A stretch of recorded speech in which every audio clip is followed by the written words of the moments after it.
Magandang gabi, Philippine Air Force. Alamin natin ang magiging lagay at taya ng panahon ngayong gabi ng Sabado, July 4, 2026 at para sa mga susunod na mga araw. Sa kasalukuyan, ang easterlies pa rin o yung mainit na hangin na dumumula sa dagat Pasipiko ang patuloy na makaka-apekto dito sa may bahagi o eastern section ng Luzon, ganoon na rin sa eastern section ng Visayas. Samantala, ang nalalabing bahagi naman ng ating bansa, saan naman natin ang mga localized thunderstorms. Samantala, meron tayong binabantayan na super typhoon sa labas ng ating Philippine Area of Responsibility. Ito ay si Super Typhoon Bavi na may layong 2,845 kilometers silangan ng Eastern Visayas.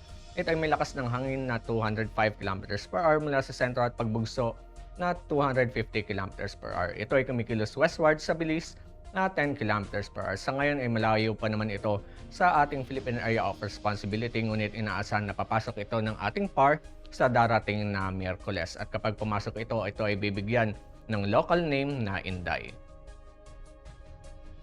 Para sa ating general area forecast, asahan pa rin natin ang Metro Manila, Tambong Luzon, buong Visayas, ganoon na rin sa buong Mindanao ang bahagi hanggang sa maulap na kalangitan na may pulupulong pag-ulan, pagkidlat at pagkulog.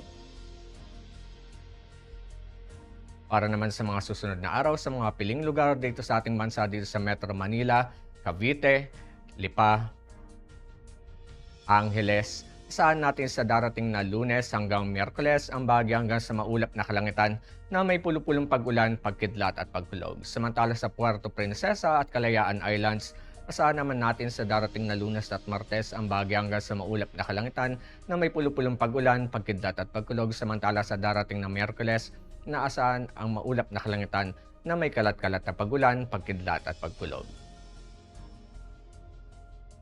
Para naman sa Mactan at Davao, asahan natin na sa darating na Lunes hanggang Miyerkules ang bahagi hanggang sa maulap na kalangitan na may pulupulong pag-ulan, pagkidlat at pagkulog. Samantala sa Zamboanga, sa darating na Lunes at Martes, makakaranas din tayo ng bahagya hanggang sa maulap na kalangitan na may pulupulong pag-ulan, pagkidlat at pagkulog. Samantala sa darating na Miyerkules, inaasahan ang maulap na kalangitan na may kalat-kalat na pag-ulan, pagkidlat at pagkulog.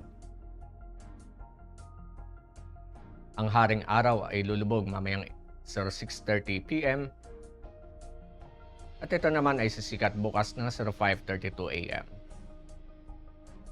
Para sa ating moon illumination, 82% decreasing. At para manatiling updated sa lagay at taya ng panahon, i-follow lamang ang Air Force Weather Center sa aming mga official social media accounts. Yan lamang pong latest update mula sa ating lagay ng panahon. Sa ngalan ng aming commanding officer na si Colonel Hermelino T. Calubiran Jr., Philippine Air Force General Staff Corps, ako po si Staff Sergeant Salcepuedes, Philippine Air Force Weather Broadcaster ng Air Force Weather Center. Muli magandang gabi, Philippine Air Force.